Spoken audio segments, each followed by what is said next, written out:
Mulai ya kuliahnya. Saya tayangkan dulu materi pertama tentang sebaran peubah acak diskrit ya. Nah, ini sudah terlihat ya materinya ya. Oke, Ibu Su dulu.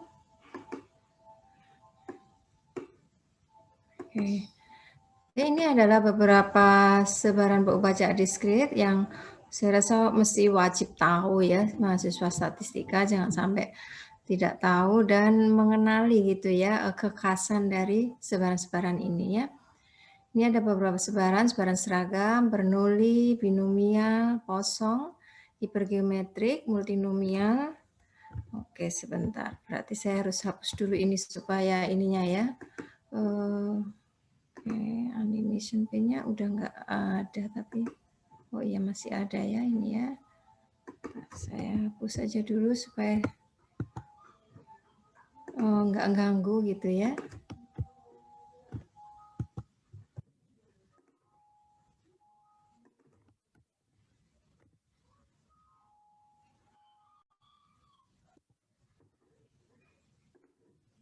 Ya lumayan banyak ini.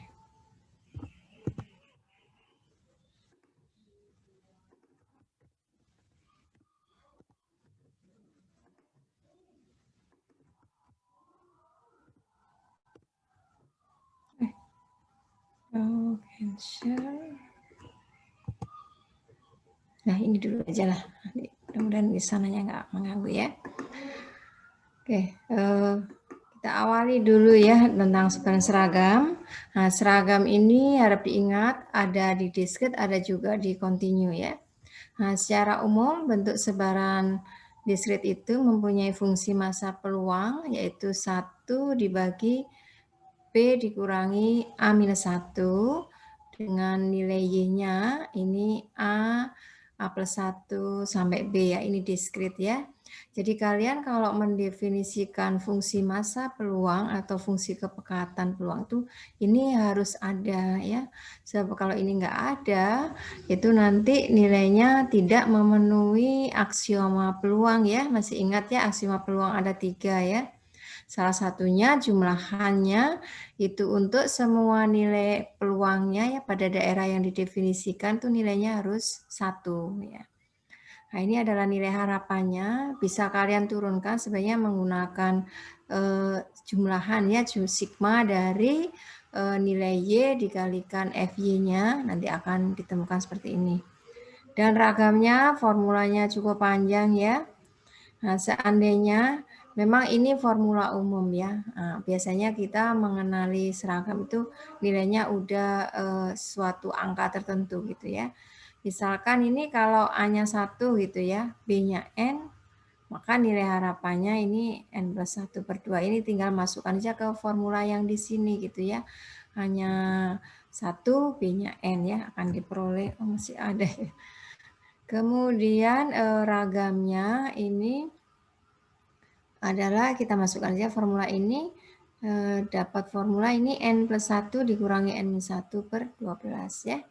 Nah, ini sebagai ilustrasi salah satunya mungkin yang paling sederhana ini sebaran sebuah dadu ya. Kalau kita gulirkan sekali, peubah acak X ini menyatakan sisi yang muncul ya.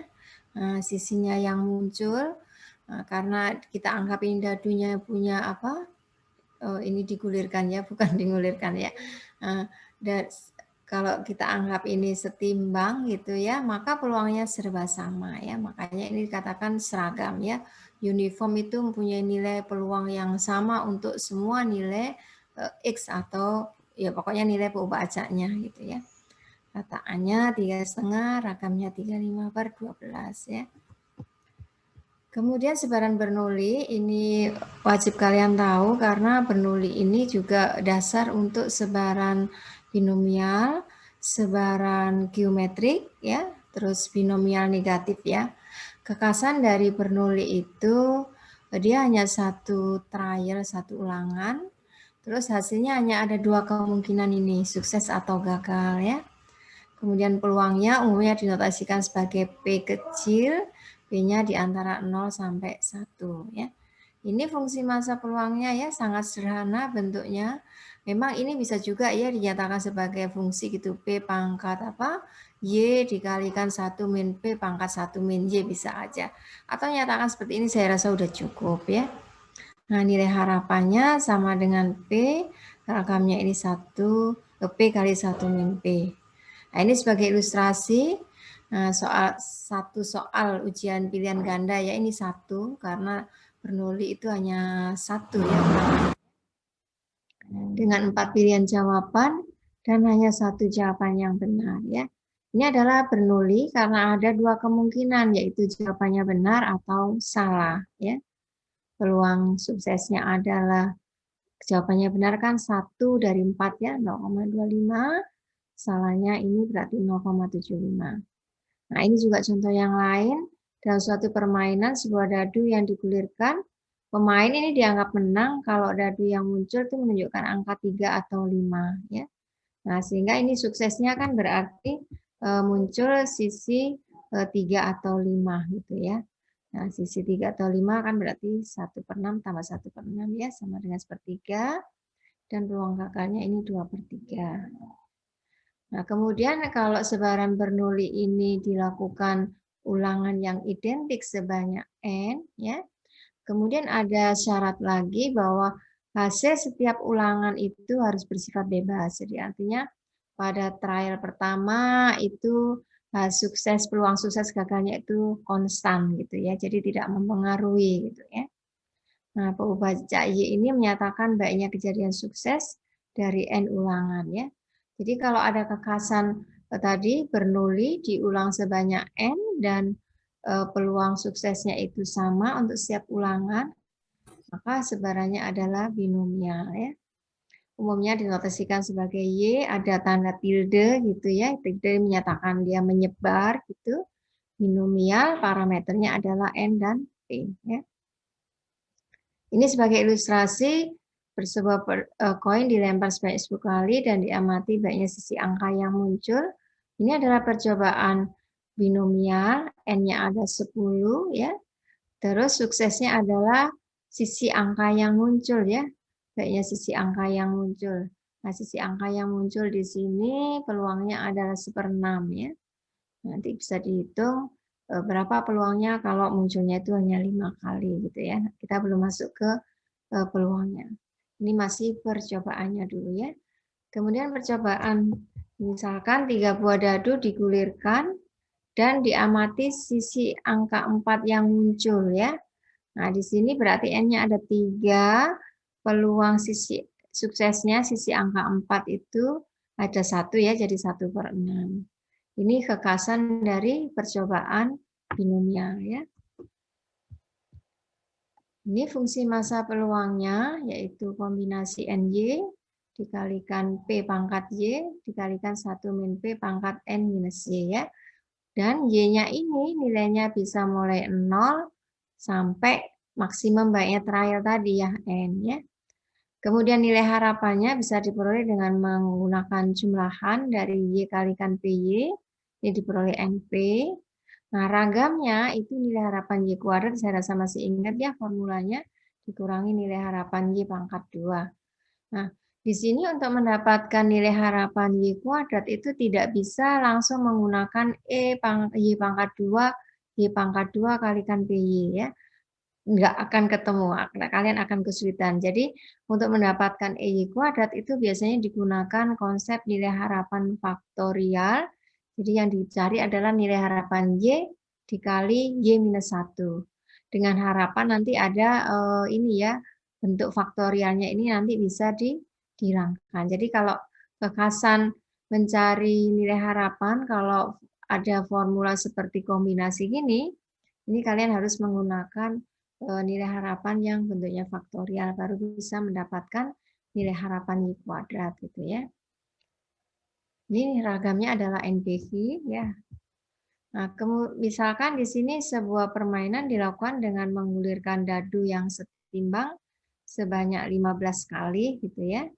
Nah, di sini N-nya berarti kan permainan ini dianggap menang ya. Ini kan berarti ada suksesnya menang ya. Bila dadu menunjukkan angka 3 atau 5. Ini nilai P-nya ya. Ini tadi nilai N-nya. Ya, jadi berapa peluang untuk menang 5 kali dari 15 kali lemparan tersebut. Berarti di sini N-nya adalah 15, peluang suksesnya ini 3 atau 5, peluangnya berapa tadi? Sepertiga ya. Peluang gagalnya 2/3, yang tanyakan menang 5 kali ya. Jadi yang cari adalah peluang Y sama dengan 5. Ini bisa dihitung. Atau kalian juga bisa ya menghitung seperti ini menggunakan Excel ya. Kalau kuliah online saya rasa nggak masalah ya, nanti ya ujian online kalian bisa untuk menghitungnya menggunakan di Excel. Kemudian sebaran posong ya. Nah, posong ini ditemukan oleh Simeon Posong. Nah, sebenarnya sebaran posong ini berasal dari sebaran binomial ya asalnya ya. Jadi sebaran posong ini digunakan untuk modelkan peristiwa yang langka ya, dengan peluang P-nya ini kecil ya. Jadi karena langka itu maka P-nya kecil dengan jumlah kejadian yang diharapkan atau rata-rata mu itu diketahui. Jadi kita punya mu-nya berapa, jumlah kejadian itu yang diharapkan muncul. Kemudian kekhasan posong itu ada karakteristik waktu atau ruang ya. Misalkan kedatangan pelanggan dalam antrian per jam ya. Ini ada waktu. Jumlah cacat dalam gulungan kain, ini kekhasan dari sebaran posong ya. Kemudian jumlah kesalahan ketik ya per halaman teks, di sini ada satuannya halaman teks ya. Jadi ini kekhasan sebaran posong ya. Jadi sebaran posong itu diperolehnya dari mana ya? Jadi kalau ini misalkan ada suatu area ya, areanya ini dipotong-potong, kemudian diamati banyak kejadiannya itu pada setiap potongan ini. Ini misalkan kalau 0 berarti 0 itu gagal, pada potongan ini sukses ya, sukses, gagal dan seterusnya ya. Jadi dibagi-bagi dalam potongan kecil. Setiap potongan ini hanya bernilai 0 atau 1 ya. Peluang suksesnya P, yaitu peluang terjadinya 1 itu sama dengan P kecil gitu ya. Kemudian lambda ini menyatakan banyaknya potongan tadi dikalikan peluang terjadinya suksesnya. Dan lambda ini berarti menyatakan jumlah rata-rata kejadian pada areanya ya. Jadi kalau kita jumlahkan yang satu ini ya, satu ini sama dengan lambda, atau bisa kita peroleh itu adalah banyaknya potongan tadi dikalikan P-nya ya. Kemudian X ini menyatakan banyaknya kejadian sukses pada areanya ya. Pada area potongan tadi. Nah, maka X ini tentunya menyebar binomial ya. Karena X ini kan ada N potongan tadi, terus ada peluang suksesnya P. Nah, P-nya ini kalau dari ini tadi, P adalah lambda per N. Nah, kita masukkan ke sebaran binomial tadi ya, kemudian dicari limitnya. Jadi limit dari sebaran binomial yang kombinasi NX ya, kombinasi NX, P pangkat X, berarti P-nya ini kita ganti 1 min P pangkat N min X. Nanti cari limitnya N menuju tak hingga, maka akan diperoleh sebaran kosong ya. Jadi saya ingatkan supaya tahu bahwa sebaran kosong itu diperoleh dari sebaran binomial ketika nilai P-nya ini sangat kecil, makanya didekati dengan limit ya. Nah, sehingga hasil limitnya dari sebaran binomial tadi itu diperoleh ini ya, fungsi masa peluang dari kosong, yaitu lambdanya, rataannya dipangkatkan Y dikalikan E pangkat minus lambda dibagi Y faktorial. Dan Y-nya bisa bernilai 0, 1, sampai tak hingga. Ya. Kemudian nilai harapannya bisa diperoleh dengan konsep jumlahan ya ini ya. Jumlahan, dan ingat-ingat kembali waktu belajar peluang yang tentang E pangkat min lambda itu kalau diuraikan menjadi apa ya waktu itu ya awal-awalnya beberapa summation yang sering dipakai di statistika. Nilai harapannya ini lambda. Kemudian untuk mencari nilai harapan Y kuadrat ya ini sama karena ada Y faktorial ini. Kita harus mencari nilai harapan faktorial, yaitu Y kali Y-1. Nah, ini nilai harapannya dengan cara ini nanti kalian bisa menghabiskan Y-1 ini ya dengan Y faktorial. Ini nanti bisa dilakukan penyamaan terus dihilangkan gitu ya. Nah, sehingga nanti diperoleh EY kuadratnya ini adalah lambda kuadrat per lambda dan ragamnya itu lambda ya. Jadi diingat-ingat aja kalau kekasan seperti ini kita harus menggunakan nilai harapan faktorial ya. Dan kekasan dari sebaran Poisson itu nilai harapan dan ragamnya sama ya. Ini kalau lambdanya 1 dia skew miring ke kanan ya. Kalau semakin besar dia mulai agak simetrik ya. Oke, ini 15 ini sudah mulai simetrik. Makanya kalau sebaran Poisson dengan lambda yang sudah 15 ya, ini bisa diaproksimasi dengan sebaran normal ya. Mudah-mudahan kalian diberikan ya waktu belajar metode statistik. Salah satu beberapa aproksimasi seperti binomial itu bisa diaproksimasi dengan normal ketika minimum dari NP dan NQ-nya ya itu lebih besar 5. Kalau untuk Poisson itu lambdanya lebih besar 15 itu bisa diaproksimasi dengan sebaran normal.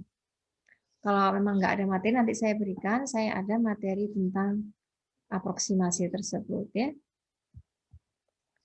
Ini sebagai ilustrasi, misalkan kesalahan ketik ya dalam edisi baru suatu buku teks ini bervariasi dari satu buku ke buku lainnya, kemudian makanya dilakukan amatan terhadap 100 halaman, ternyata ada 1,5 kesalahan ketik per 100 halaman.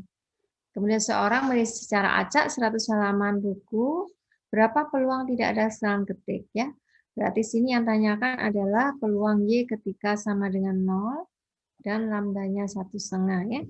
Nah, ini tinggal masukkan aja ke fungsi sebaran Poisson tadi ya.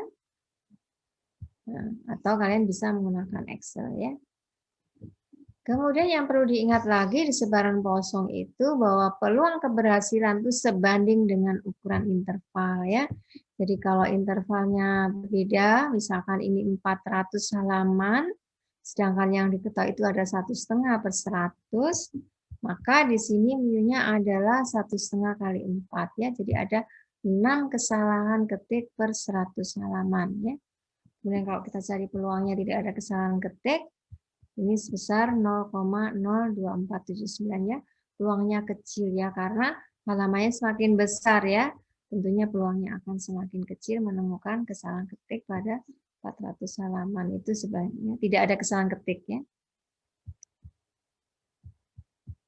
Nah, kemudian ini penggunaan sebaran Poisson untuk perkiraan peluang binomial. Jadi kita bisa mengaproksimasi sebaran binomial ya itu dengan sebaran Poisson ketika N-nya lebih besar 100. Jadi ini aslinya binomial. Ini kita aproksimasi dengan sebaran Poisson ya. Dan syaratnya ini NP-nya harus lebih kecil 10. Berarti di sini P-nya itu kurang dari 10 per 100, 0,1 ya. Sekitar itu jadi P-nya kurang dari 0,1, N-nya lebih 100, itu kita bisa aproksimasi binomial dengan sebaran Poisson ya. Seperti ilustrasi di sini ini. Nah, ini penyakit langka ini hanya terjadi 1 dalam 1.000 orang per tahun ya. Diasumsikan bahwa anggota populasi ini dipengaruhi secara independen, tentukan peluang terdapatkah kasus dalam 10.000 ya. Berarti ini binomial ya 10.000 N-nya, sedangkan P-nya itu adalah 1 per 1.000. Jadi ini sudah memenuhi aturan ini. Kita bisa melakukan aproksimasi dengan sebaran Poisson. Cari dulu lambdanya, N kalikan P 10, kemudian cari peluang X K-nya ini 0, ya dihitung ya, dimasukkan aja nilainya. Ini peluang X sama dengan 1, kemudian peluang X sama dengan 2. Ya. Kemudian selanjutnya sebaran geometrik. Ya. Oke, yang penting di sini sebaran hipergeometrik ini dia merupakan generalisasi populasi terbatas binomial. Jadi kalau pada N yang sangat terbatas, ini dia mirip binomial, tapi populasinya ini kecil ya. Nah ini gambarannya, jadi kalau ini ada populasi N besar, Terus di antara populasi ini yang sukses sebanyak K, ya, yang gagalnya sebanyak N-K, ya. Kemudian dari populasi ini diambil contoh sebesar N kecil, terus yang dinyatakan suksesnya ini adalah X, ya, dan gagalnya ini N-X. Jadi kalau ada kekasan seperti ini kalian harus menggunakan sebaran hipergeometrik untuk menyatakan menentukan peluang suksesnya ini, ya. Nah, ini fungsi massa peluangnya sebenarnya ini bisa kalian menggunakan cara menghitung peluang yang sudah diberikan. Ini cara mengambil ruang contohnya. Kemudian yang ini mengambil suksesnya dan ini mengambil gagalnya, ya. Perhatikan nilai X-nya ini berkisar 0 sampai minimum dari N dan K, ya. Jadi tergantung mana yang minimum, N-nya atau kayak kejadian suksesnya, ya. Ini nilai harapannya, kalau diperhatikan nilai harapannya itu mirip dengan sebaran binomial. Ini K-nya ini kan sukses, ya, P kayak P gitu, banyak sukses dibagi banyak populasi, ukuran populasinya. Demikian juga ragamnya, ini kalau diperhatikan dia mirip dengan binomial NP kali 1 min P, dan ini ada faktor koreksi, ya. Faktor koreksi untuk tadi pengambilan contoh, ya. Kalau N-nya ini N-nya sangat besar gitu, ya. Kalau ukuran contohnya populasinya besar, tentunya ini akan mendekati 1. Makanya tadi ini generalisasi populasi terbatas untuk sebaran binomial, ya. Ini sebagai ilustrasi, misalkan dalam sebuah karton terdapat 24 bola lampu, 3 diantaranya rusak, ya. Berarti di sini ini N besarnya, ya, 24. Kemudian ini K-nya, ya, kalau memang suksesnya ini yang rusak, ya. K-nya berarti 3, ya. Nah, kemudian diambil secara asa 6 bola. 6 bola ini berapa? Berarti N kecilnya, ya, 6. Kemudian berapa peluang bola lampu rusak sebanyak 0 dan 3, gitu, ya. Nah, ini sebarannya, fungsi massa peluang hipergeometriknya, ya. Kita bisa masukkan tadi, asal tahu N besarnya berapa, N kecilnya berapa, K-nya, ya. Kemudian untuk mencari peluang tidak ada lampu rusak, ya tinggal kita masukkan aja X-nya 0, ya. 3 ya tinggal masukkan, ya. Nah, ini yang perlu, ini ada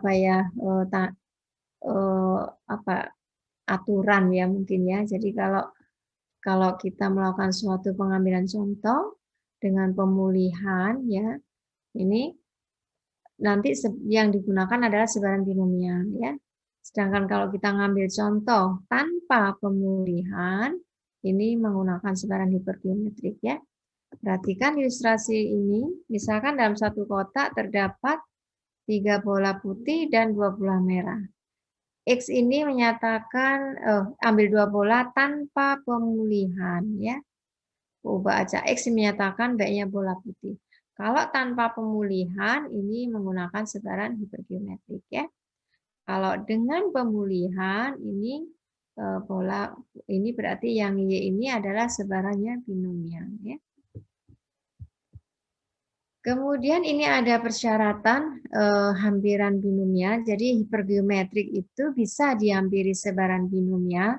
Nah, syaratnya ini, ya, N-nya harus lebih kecil sama dengan 0,05 N besar. Jadi ini syaratnya, karena N-nya ini harus kecil, N-nya ini besar. Jadi ini aturannya, ya.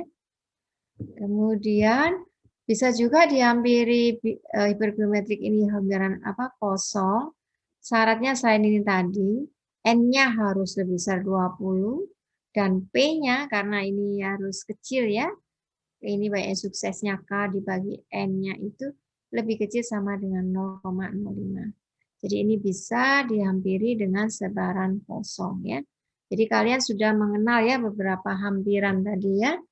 Jadi kalau binomial N-nya besar, P-nya kecil, hampirannya kosong, ya. Kemudian tadi apa lagi? Yang ini, ya, hipergeometrik bisa dihampiri binomial atau kosong, ya. Nah, ini ilustrasi dari sebaran hipergeometrik, ya. N-nya 50, N kecilnya 5, K-nya 25. Nah, ini kalau dihampiri dengan binomial, binomial kan berarti N kecilnya 5 ya. Terus P-nya kan K per N 0,5. Dan ini gambarnya ya. Gambarnya ini tabelnya ya. Kayaknya nilainya nggak terlalu jauh beda ya. Nah, cuman harus kita cek apakah N-nya itu sudah lebih kecil 0,05 N besar ya. Baru bisa menghampiri. Kemudian multinomial, nah, kalau multi banyak ya, binomial tadi B itu 2, multinomial itu banyak. Jadi multinomial itu merupakan generalisasi ya dari sebaran binomial, di mana kelompoknya itu enggak hanya sukses gagal, tapi ada beberapa gitu ya. Nah ini sebagai ilustrasi aja kalau ada hasilnya ada 3 macam gitu ya. Misalkan apa ya? Defect, setengah defect ya, terus apa? Tidak defect ya, gitu seperti itu. Ada 3 ya. Nah, ini ada peluangnya P1, P2, P3 dan ada syarat bahwa di sini P1, P2 plus P3-nya sama dengan 1 ya. Karena nilai peluang itu kan totalnya 1 ya.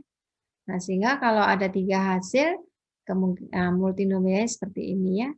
Jadi ini kayak kombinasi dari n faktorial, kombinasi dari n, x, y, z gitu ya.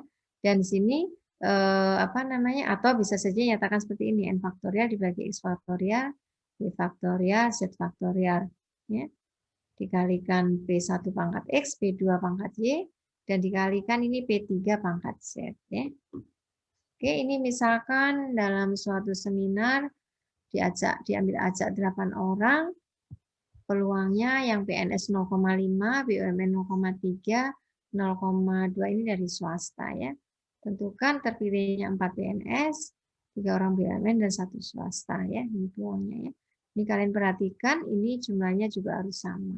Jadi X bertambah Y tambah Z itu harus sama dengan N-nya ya. Kalau ini nggak sama nanti peluangnya salah ya. Kemudian sebaran geometrik ini juga ada 2 kemungkinan peluang yang muncul dari setiap percobaan, dia termasuk grupnya Bernoulli, tetapi ada syarat di sini kejadian sukses ini pertama muncul. Jadi kita melakukan percobaan Bernoulli sampai sukses pertama itu muncul. Jadi bisa saja pas sukses pertama gitu ya. Ini nilainya P. Kemudian kalau sukses yang kedua berarti kan gagal sukses. Jadi yang terakhir itu selalu sukses. Ya. Nah, kemudian sukses pertama pada ulangan yang ke K berarti gagal.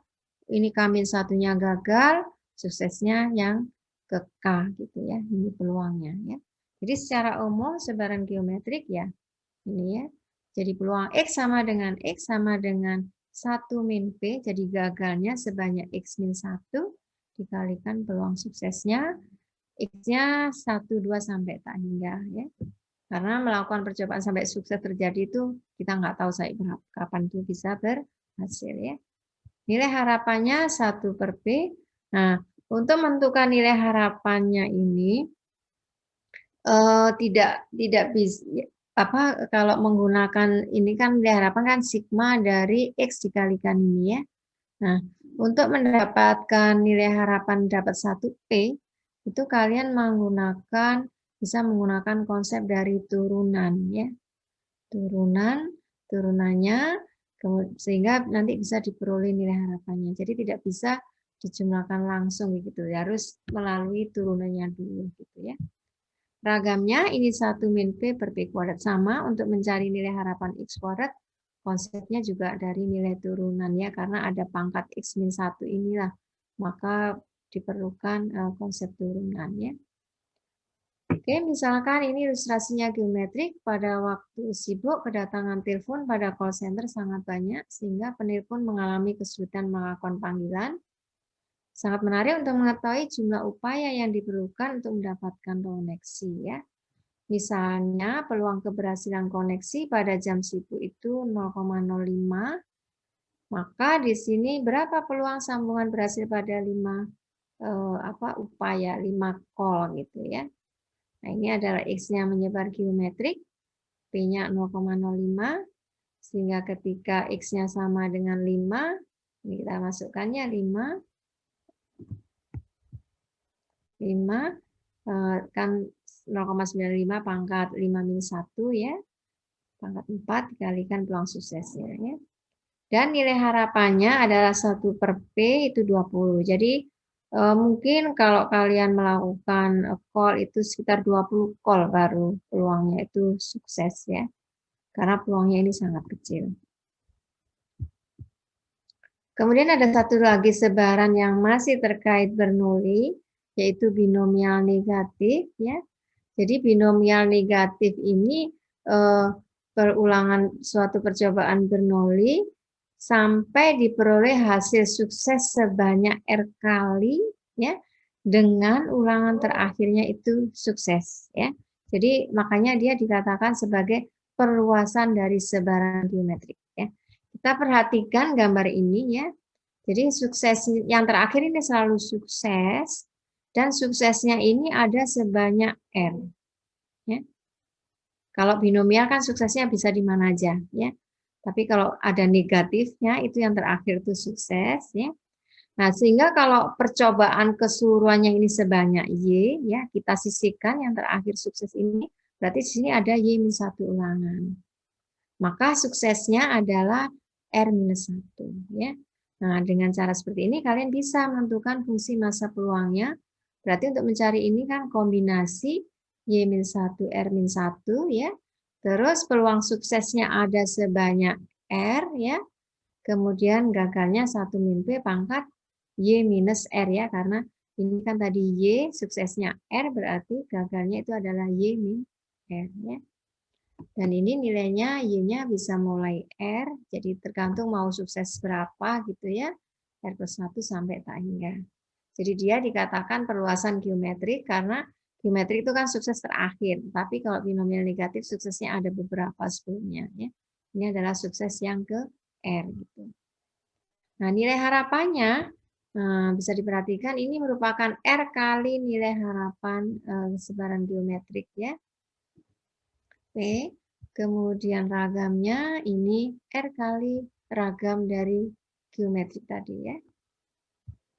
Nah, ini gambaran bentuk sebarannya, jadi sebarannya bermacam-macam tergantung parameter R dan P-nya ya. Ini sebagai ilustrasi, tentukan peluang seorang yang melempar 3 koin yang setimbang mendapatkan semua sisinya gambar atau angka sebanyak 2 kali pada lemparan kelima. Maka di sini ini kita harus tentukan dulu suksesnya. Suksesnya ini ya, sisi gambar atau angka. Gambar semua atau angka semua 1/4. Kemudian banyak kemungkinan sukses yang kedua dari 5 lemparan. Berarti ini yang 5 lemparan ini adalah nilai Y-nya ya. Nilai Y-nya, kemudian suksesnya ini R-nya. R-nya sama dengan 2 ya. Jadi kalian bisa masukkan ke formula yang tadi. Atau sebenarnya kalian juga bisa ya menghitung seperti ini juga bisa. Jadi ini semua kemungkinannya ini yang terakhir selalu sukses. Kemungkinannya ini berarti posisi suksesnya bisa ini ya, ada 4 macam. Kalau kita amati setiap ini peluangnya adalah 1/4 ya. Peluang suksesnya ya pangkat 2 dikali peluang gagalnya 3/4 pangkat 3 ya. Kemudian dikali kombinasi tadi ya, kombinasi apa? Y-1 dengan R-1. Y-nya adalah 5, 5-1 4. Kemudian R-1 itu 2-1 1, jadi 4, ada 4 kemungkinan ya. Jadi ini adalah peluang suksesnya ya. Ini adalah sebaran binomial negatif ya. Nah, ini summary-nya. Udah saya lengkapi fungsi pembangkit momen meskipun kita belum minggu depan ya kita akan bahas tentang fungsi pembangkit momen ya. Oke, ada pertanyaan terkait materi yang diskrit. Silakan kalau ada yang tanyakan. Belum? Oke, kalau belum Ibu lanjut. Nanti kalian coba ya menggunakan Excel sendiri ya. Kalau nanti ada kesulitan bisa tanya Ibu di WAG ya. Kemudian sebaran peubah acak kontinu ya.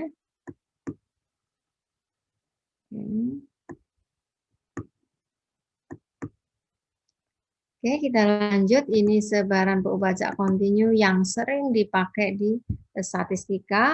Meskipun sekarang udah banyak ya sebarannya. Ada yang kayak ini nih, gumbel, ada head apa?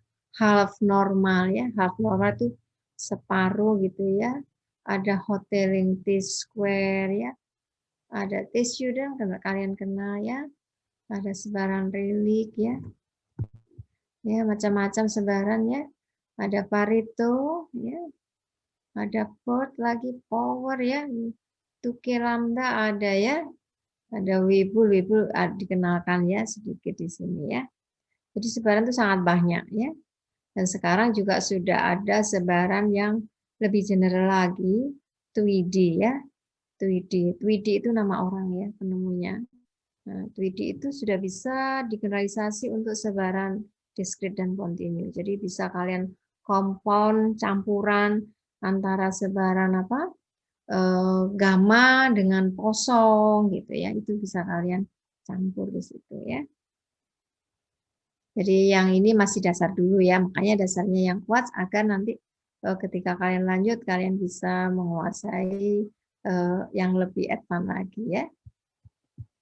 Oke, sebaran seragam kontinu ini sama seperti yang disebut tadi ya, dia punya peluang yang sama untuk semua rentang nilai yang didefinisikan ya. Tapi rentang nilainya di sini adalah merupakan apa? Kontinu ya. Kemudian peluangnya ini sebanding dengan lebarnya, jadi sangat mudah menghitungnya. Tinggal lebarnya dikalikan nilai apa sebarannya itu ya, 1/min A-nya gitu ya. Nah biasanya ini dasar untuk belajar simulasi ya. Nanti kalau kalian belajar simulasi, dasar mengenerate satu sebaran itu dari sebaran seragam ya. Nah, makanya nanti pas materi Pak Anang ya yang ada transformasi itu nanti kalian harus benar-benar belajar di situ. Kalau dari uniform ditransformasi sesuatu dia akan menjadi sebaran ini, sebaran itu konsep dari simulasi. Jadi di simulasi itu kalian harus kuat untuk sebarannya ya. Oke. Kemudian kalau menggunakan analisis bias ya, bias saya rasa kalian kenal ya, sudah kenal sedikit waktu peluang. Mungkin nanti di teori 2 yang akan disinggung ya. Teori statistika 2 nanti ada pendugaan parameter menggunakan bias. Itu biasanya kalau kita nggak punya informasi apa-apa tentang sebarannya. Jadi kalau di bias itu parameter itu kalau di frekuentis itu dianggap fix ya. Jadi kalau sebaran normal itu mu-nya tertentu, ragamnya tertentu gitu ya. Tetapi kalau bias itu parameternya itu punya sebaran ya.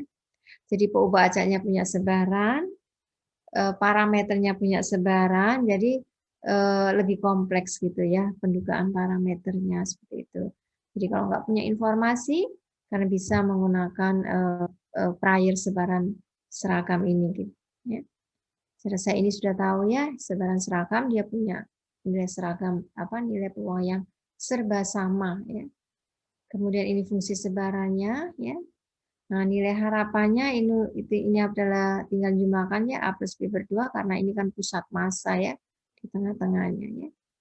Nah, formulanya ragamnya mirip yang diskrit tadi ya. Yang diskrit tadi kan N plus 1 kali N minus 1 sama saja N kuadrat min 1 gitu ya. Ini sama P minus A kuadrat per 12 ya.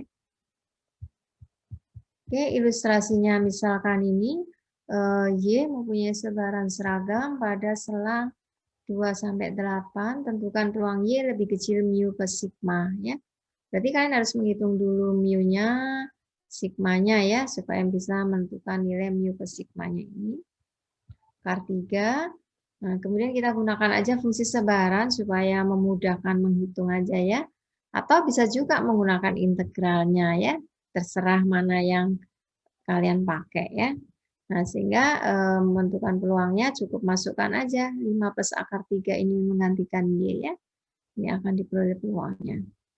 Atau kalau ini ya, ini mungkin ketika SMA kan luasan gitu kan karena peluang. Tinggal ini apa namanya? Jaraknya ini berapa dikalikan nilai peluangnya. Bisa juga seperti itu ya. Kemudian sebaran eksponensial ya. Sebaran eksponensial ini banyak dipakai untuk memodelkan ini ya. Data-data yang miring ya ke kanan ya.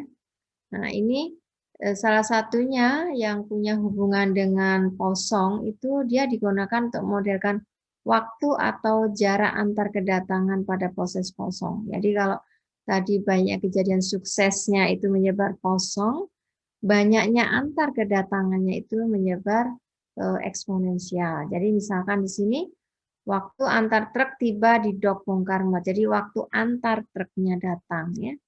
Waktu antar transaksi ya. Kemudian waktu antara panggilan telepon ke operator pusat. Jadi yang diamati adalah antaranya ya, waktu atau jarak antara ya. Nah, ini secara umum fungsinya seperti ini.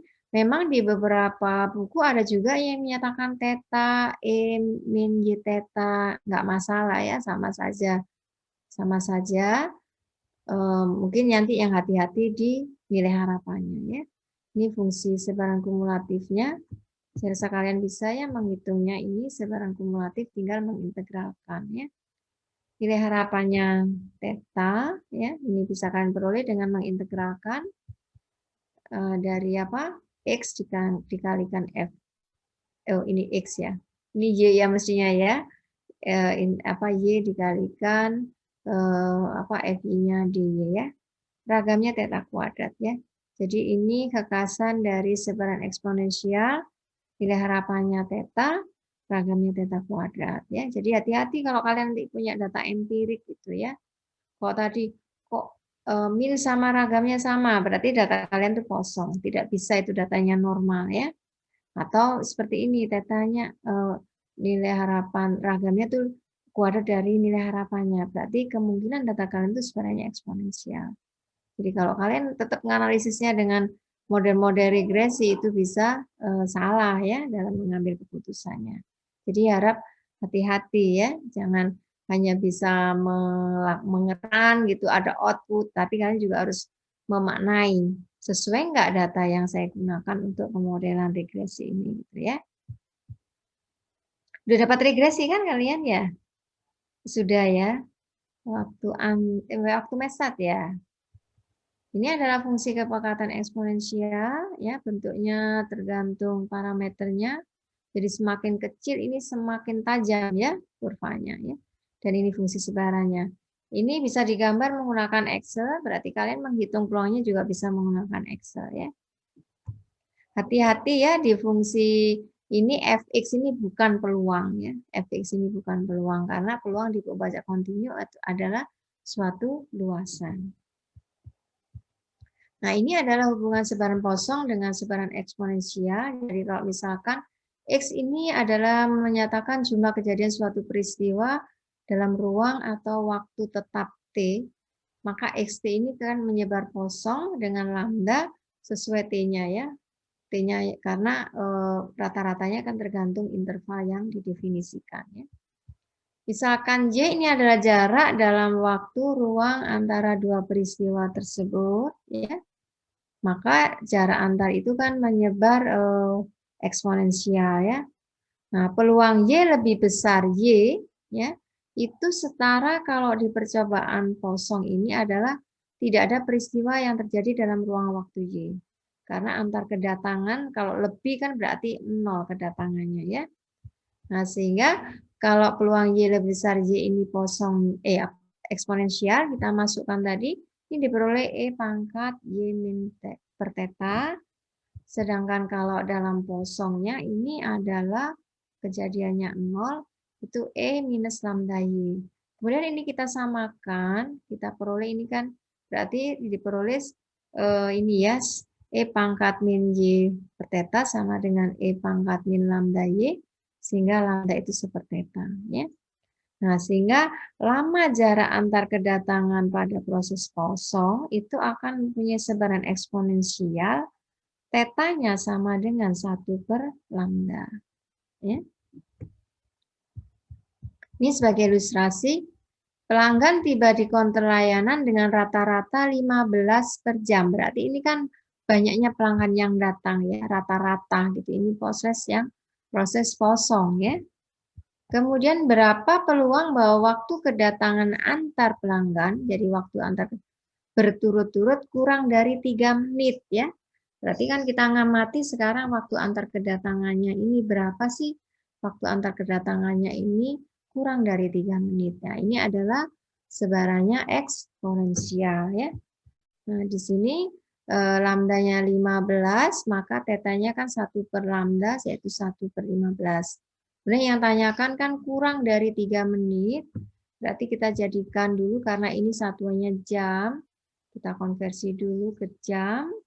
Nah, sehingga yang cari adalah peluang X lebih kecil 0,05 jam. Ya.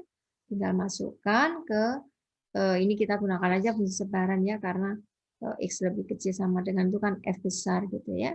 Nah, ini peluangnya adalah 0,5276. Artinya di sini ada kemungkinan 52,76% bahwa waktu kedatangan antar pelanggan berturut-turut itu kurang dari 3 menit. Ya.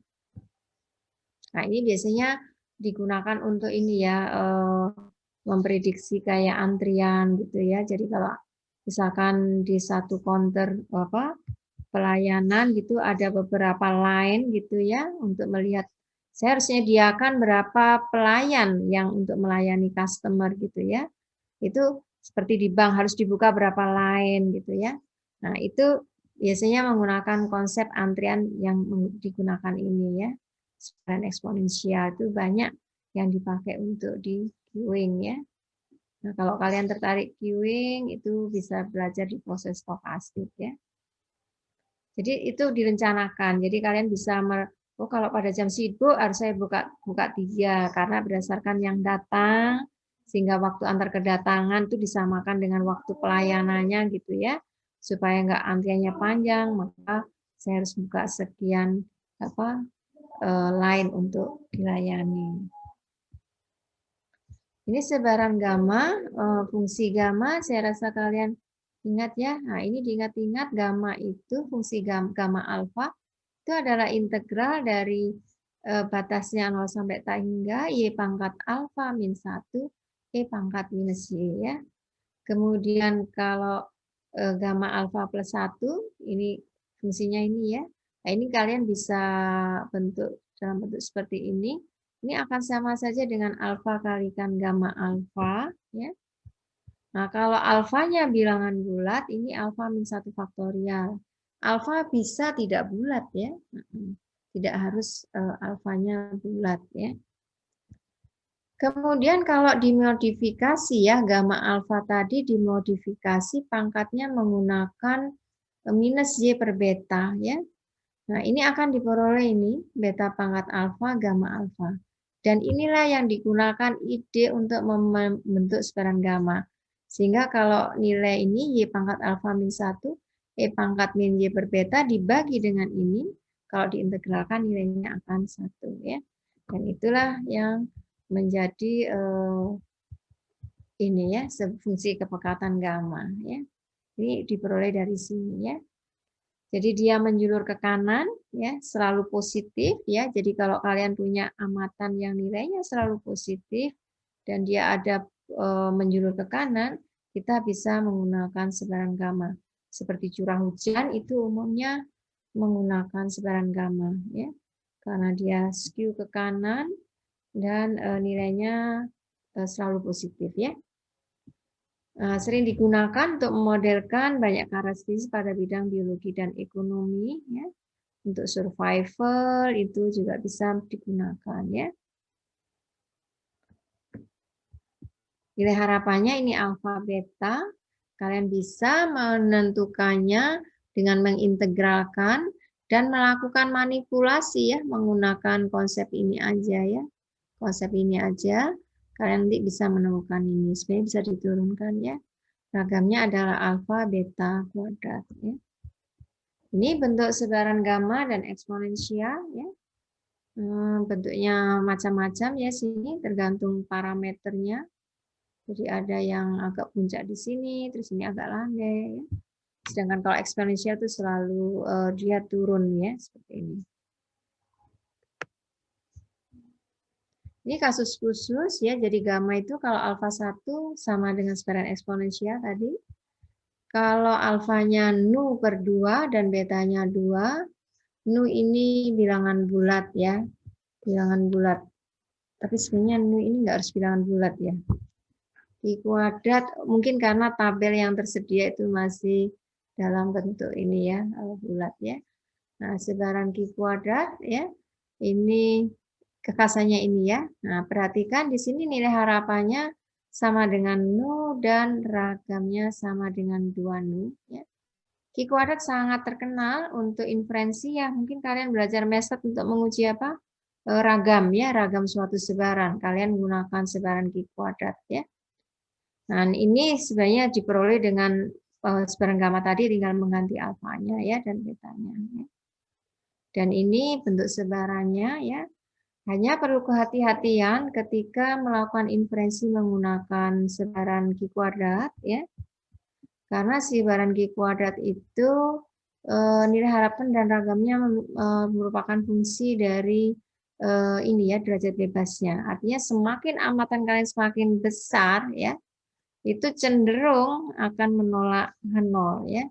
Jadi dalam pengujian korelasi gitu ya, itu juga bisa ya menggunakan Q kuadrat ya. Nah, itu nilainya meskipun korelasinya kecil, misalkan hanya 0,05 gitu ya. Tapi kalau N kalian tuh banyak, itu bisa signifikan.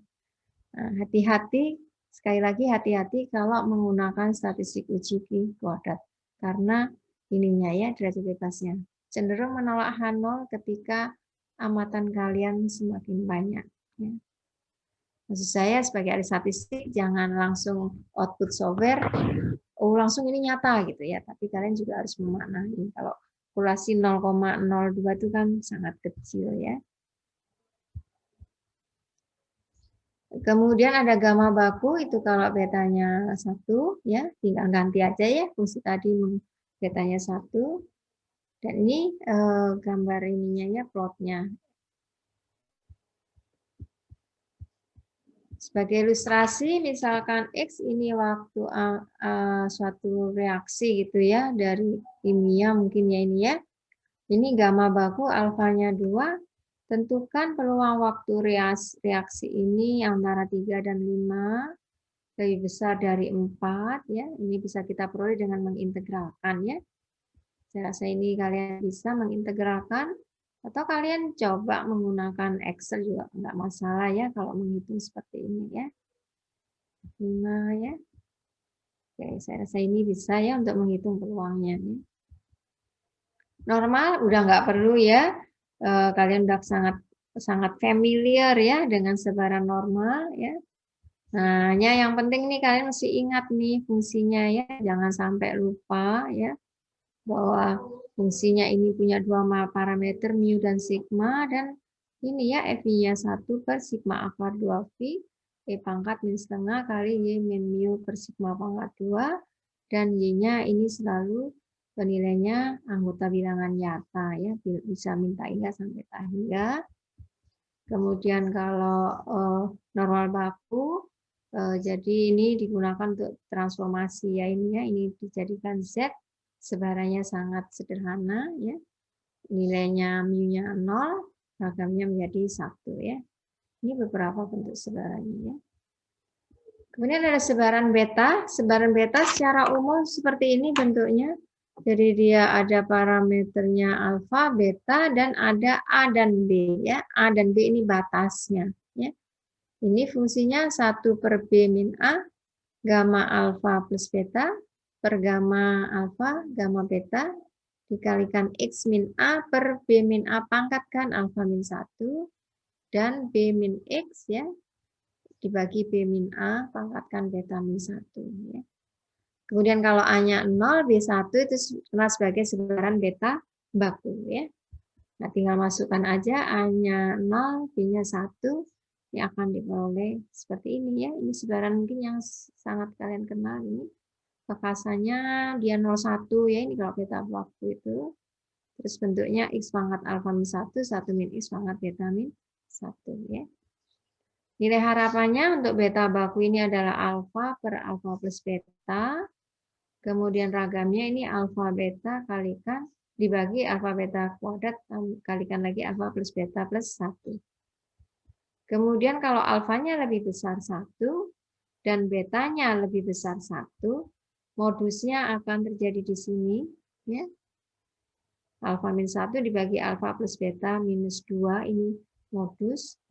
Nah, untuk lainnya, ini modusnya pada titik batas, jadi bisa pada 0 atau 1, atau bisa saja tidak unik, jadi bisa saja dia tidak punya modus. Ya.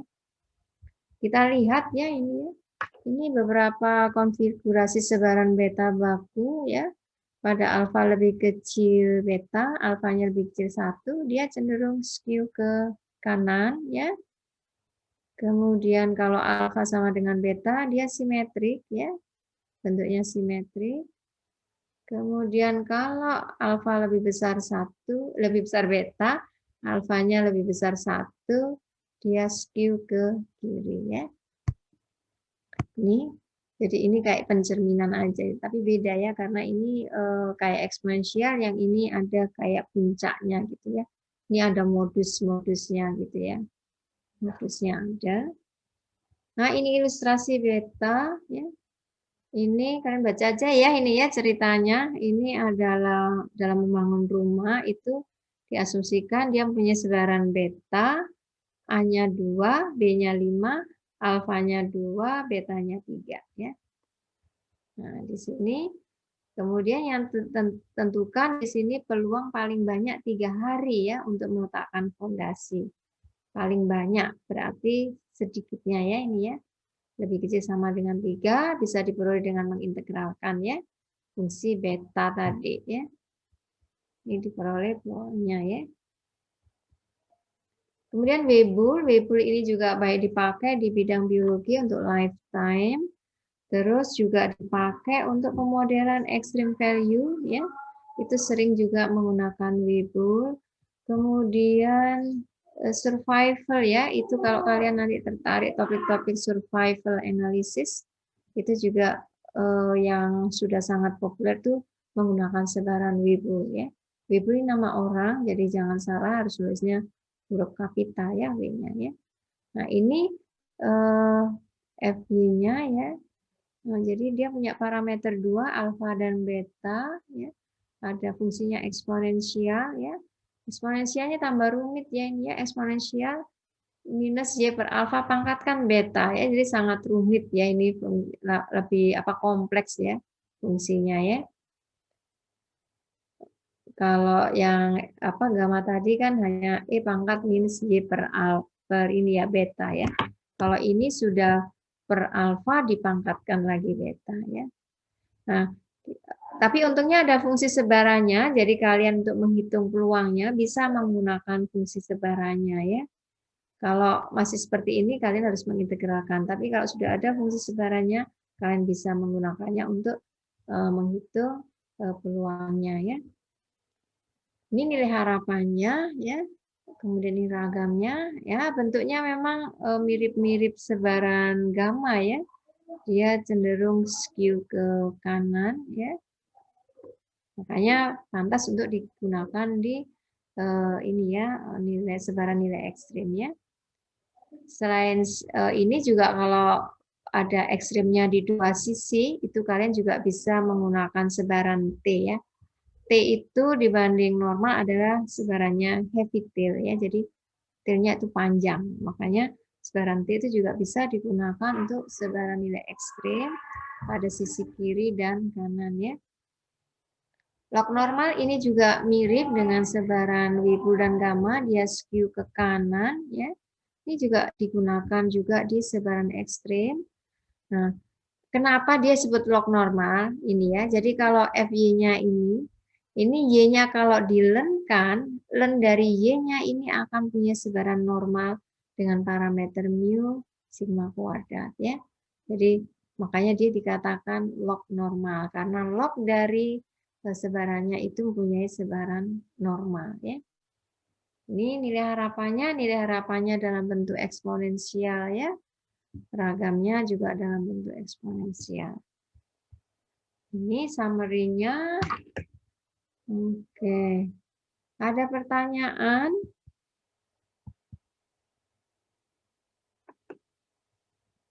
Belum ada pertanyaannya? Sudah cukup?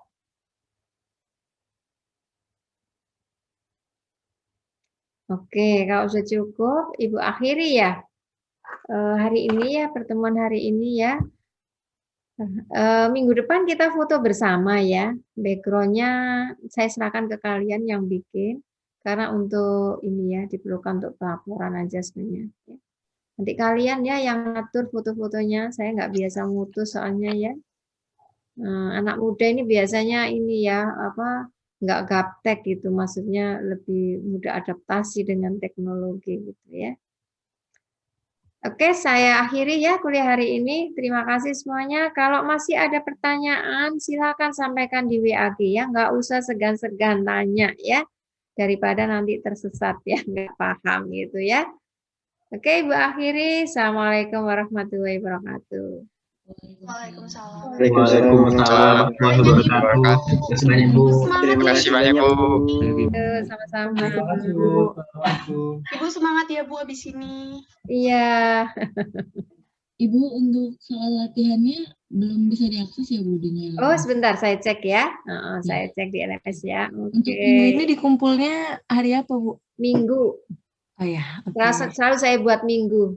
Udah, kalian ada luang waktu kan hari Sabtu atau Minggu pagi ya. Oke, sampai jumpa minggu depan. Ibu Iya, tutup ya. Terima kasih, Bu. Foto bersama ya, Bu ya. Minggu depan ya, yang cantik ya, yang cowok yang cakep ya. Iya, Bu, nanti kita mandi dulu, Bu. Ya, oke.